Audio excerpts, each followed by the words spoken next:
ஒரு நாள் புஷ்பராஜ் தன்னுடைய வீட்ல இருந்து பக்கத்துல உள்ள மார்க்கெட்டுக்கு போக ஒரு ஆட்டோவை கூப்பிட்டாரு. வழக்கமா 25 ரூபா கேட்பாங்க, மிஞ்சி போனா 30 ரூபா கேட்பாங்க. புஷ்பராஜ் ஆட்டோ டிரைவர் கிட்ட போக வேண்டிய கடைய சொல்லி அவர்கிட்ட 100 ரூபாய் எடுத்து கொடுத்தாரு. ஆட்டோ டிரைவர் எவ்வளவு சார்னு கேட்டாரு. அதுக்கு புஷ்பராஜ், நீ எவ்வளவு வேணும்னாலும் எடுத்துக்கோ, நீ எவ்வளவு என்கிட்ட ஏமாத்துறன்னு எனக்கு தெரியணும்னு சொன்னாரு. ஆட்டோக்காரருக்கு புரியல.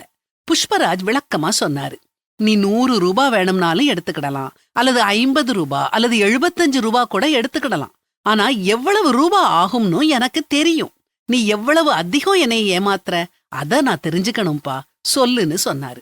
உடனே ஆட்டோ டிரைவர், ஏன் சார் பிரச்சனை பண்றீங்கன்னு கேட்டான்.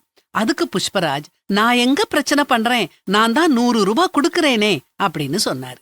அதுக்கு ஆட்டோ டிரைவர், பொதுவா எவ்வளவு கொடுப்பீங்கன்னு கேட்க புஷ்பராஜ், அந்த பேச்சே வேணாம், உனக்கு எவ்வளவு ரூபா வேணும்னு கேட்டாரு. ஆட்டோ டிரைவர், சார் பெட்ரோல் விலையெல்லாம் கூடிட்டுது சார் அப்படின்னு சொல்ல புஷ்பராஜ், இந்த கதெல்லாம் வேண்டாம், நான் ஏமாற தயாரா இருக்கேன், உனக்கு எவ்வளவு வேணும்னு கேளுன்னு சொன்னாரு. ஆட்டோ டிரைவர் ரொம்ப நேரம் யோசிச்சுட்டு 25 ரூபா கொடுங்க சார்னு சொல்லிட்டு அவரை ஆட்டோல ஏத்திட்டு போனான். இதுல இருந்து நமக்கு என்ன தெரியுதுன்னா, எதிராளியோட மனசாட்சிய நாம தொட்டுட்டா எப்பவுமே உண்மைதான் ஜெயிக்கும், பொய் ஜெயிக்கவே ஜெயிக்காது. பரிசுத்த வேதாகமம் தெளிவா சொல்லுது, அவர்களுடைய மனச்சாட்சியும் கூட சாட்சியிடுகிறதினாலும் குற்றமுண்டு குற்றமில்லை என்று அவர்களுடைய சிந்தனைகள் ஒன்றையொன்று தீர்க்கிறதினாலும் நியாயப்பிரமாணத்திற்கேற்ற கிரியை தங்கள் இருதயங்களில் எழுதியிருக்கிறது என்று காண்பிக்கிறார்கள்.